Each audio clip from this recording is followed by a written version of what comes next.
کیا حکومت نے اسلام آباد دھرنے سے قبل عمران خان کی رہائی کی کوئی پیشکش کی تھی سر؟ دیکھیں سر، رہائی کی پیشکش کے حوالے سے ایک دو باتیں سامنے آتی ہیں، میں آپ کے سامنے رکھ دیتا ہوں۔ علیمہ خان صاحبہ نے بیرسٹر گوہر کو کوٹ کر کے کہا کہ 20 دن کے حوالے سے جو بیرسٹر گوہر نے ڈینائی کر دی، اور میں یہ سمجھتا ہوں کہ میرے پاس تو اس قسم کی کوئی پرٹیننٹ وہ نہیں ہے، مگر ہاں یہ ضرور ہے کہ 24 کی کال پہ ان کی چولیں ضرور ہل گئی تھیں، اور وہ جب ہلی تو اسی لیے انہوں نے جیل کا دروازہ بھی کھولا، اسی لیے بیرسٹر گوہر کی ملاقاتیں بھی کروائیں،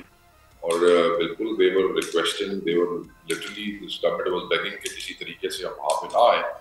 تو ہو سکتا ہے کہ اس پروسیس کے اندر انہوں نے کوئی چیز یا کوئی بات کی ہو، مگر پارٹی ذرائع جو ہے وہ اس سے بالکل لا تعلقی اور ڈینائی کرتے ہیں کہ اس قسم کی کوئی بات نہیں ہے۔ They were requesting کہ آپ نہ آئیں، but obviously it was the call given by the Khan and could only be stopped by the Khan۔ Subscribe کریں اور بیل دبائیں تاکہ کوئی خبر رہ نہ جائے۔